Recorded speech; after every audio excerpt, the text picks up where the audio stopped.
Capítulo 8. El miedo. Residencia de la familia Severa, Roma. 192 después de Cristo. Cayo Fulvio Plauciano hablaba a gritos. Por Júpiter, Óptimo Máximo, nos has puesto a todos en peligro, a toda la familia. El emperador te ha señalado. Me ha disparado una flecha, corrigió Julia con una serenidad pasmosa para el resto de los presentes. Las arcadas, los vómitos y su miedo se los guardaba para cuando estuviera a solas. No quería mostrar su vulnerabilidad ante los demás y desde luego nunca ante Plauciano.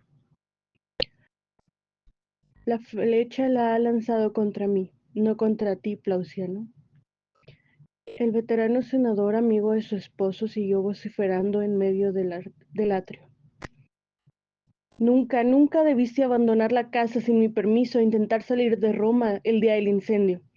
Ahora el emperador sospecha de ti, por extensión de tu esposo y de todos sus parientes y amigos más cercanos, entre los que nos incluyo a mí mismo y a mi familia. Y eso, y solo eso es lo que te preocupa, replicó Julia, recostada en su triclinium y bebiendo vino de una copa. Los niños lo observaban todo escondidos detrás de una columna. El pequeño Geta parpadeaba asustado, pero Bassiano tenía los ojos inyectados de una rabia brutal y clavados en aquel viejo amigo de su padre que hablaba con aquella falta de respeto tan descarada a su madre. El niño quería salir y ordenar que azotaran a aquel hombre, pero siendo tan pequeño sabía que lo único que podía hacer era callar y observar desde su escondite. Sin embargo, algún día. Por otro lado, su madre parecía tranquila, ni siquiera tembló cuando aquella flecha de la que hablaba le pasó rozando la cabeza. Bassiano tenía muy claro que su madre, además de la mujer más hermosa, era también la más valiente del mundo. Maesa miró a Alexiano, su marido, invitándolo a intervenir en aquella confrontación entre su hermana y Plauciano. Julia, Plauciano quizás se excede en sus formas, pero es cierto que intentar salir de Roma aquella triste jornada del incendio nos ha marcado, a ti en particular, aunque de algún modo es verdad que las sospechas del emperador se extienden ahora a todos los que estamos aquí y también a tu propio esposo en Panonia.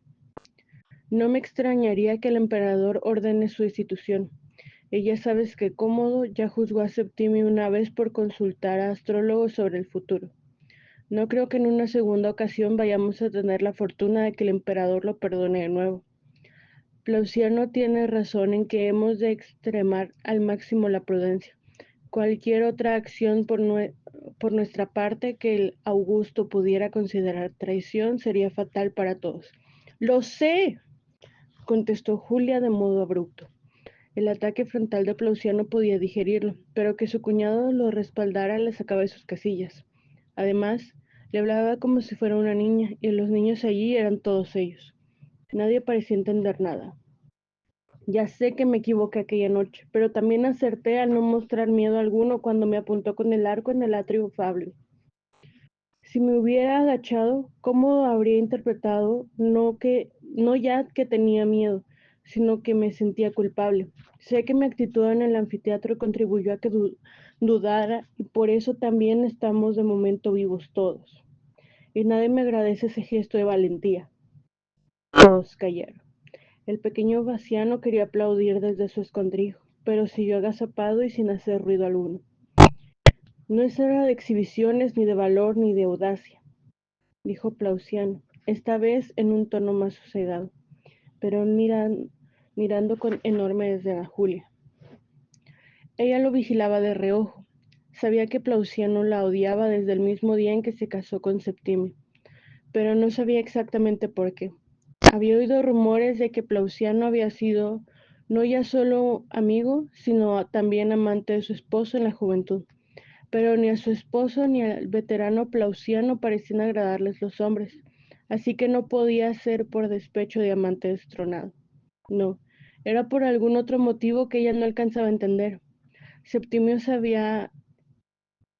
Septimio había estado casado durante años y, según había averiguado ella, Plauciano se mostró siempre educado con aquella primera esposa de su amigo. ¿Sería porque ella, Julia, no era romana? Pero ni Septimio ni Plauciano eran de Roma tampoco. Procedían, como toda la familia severa, de Leptis Magna, en la provincia de África. Entonces, la animadversión de Plauciano hacia ella estuvo siempre ahí. Julia parpadeó un par de veces. Cuando ella dio hijos a Septimio, la hostilidad de Plauciano creció enormemente. Fue con los niños. Julia acababa de darse cuenta. ¿Podía ser que Plauciano hubiera hecho tantos planes que apuntara tan alto? Ella, en su fuero interno, se jactaba de ser capaz de ver e intuir más allá del resto. Pero ¿hasta dónde había hecho cálculos Plauciano de modo que los hijos de su amigo pudieran ser una molestia? No llegaba a entenderlo. Septimio tenía un hermano, Geta. Si su esposo fallecía, él heredaría todo. Plauciano era solo un amigo. No, no lo entendía. Solo tenía claro que los niños, su admiraversión hacia ella había aumentado. ¿Y qué podemos hacer para recuperar la confianza del emperador Cómodo? Preguntó Maese mirando a Plauciano y a Alexiano alternativamente. No lo sé, dijo el primero de ellos, tomando por fin asiento en el triclinium, pero aún sin recostarse. Se pasaba una mano por el cogote. Estaba sudando. No lo sé. Alexiano negaba con la cabeza sin saber tampoco qué añadir. El emperador Cómodo ya no importa, dijo Julia, dejando de lado sus reflexiones sobre Plauciano y recuperando el control de la conversación al tiempo que volvió a mojarse con delicadeza los labios con su copa de vino. ¿Perdona? Digo que Cómodo ya no importa demasiado. En el anfiteatro Flavio no había ni la mitad de la gente que acostumbra. La plebe le tiene miedo. El emperador ha perdido el apoyo incondicional del pueblo. Sus locuras han empezado a atemorizarlos, también a ellos. Por otro lado, el Senado odia a muerte al emperador y la guardia pretoriana asistió horrorizada, esa misma jornada en que me disparó la flecha, a cómo el emperador, su emperador, asesinaba uno tras otro en la arena a decenas de tullidos, muchos de ellos veteranos de guerra. Alguno puede que hasta fueran antiguos compañeros de los propios pretorianos en un pasado no muy remoto. Y todo solo para divertirse. Sin el pueblo, con el Senado en su contra y con la guardia asqueada, Cómodo está muerto, mucho más que cualquiera de nosotros. Vosotros estáis aterrados, todos lo tenemos miedo. ¿Cuánto terror tendrían los que viven con él, los que duermen con él, los que habitan en palacio? No, no creo que Cómodo lleve a ver el año nuevo. Julia Domina calló. Hubo unos instantes de silencio. Plauciano negó con la cabeza y habló entre dientes, conteniendo su rabia hacia la joven esposa de su amigo. ¿Por qué se casaría Severo con ella? ¿Qué había visto en Julia más allá de sus hermosas facciones?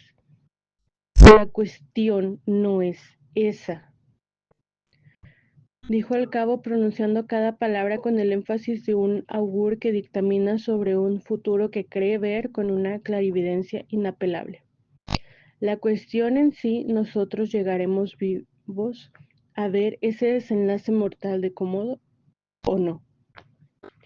Julia no replicó. Solo el tiempo y la sangre que se derramara diría quién de los dos tenía razón.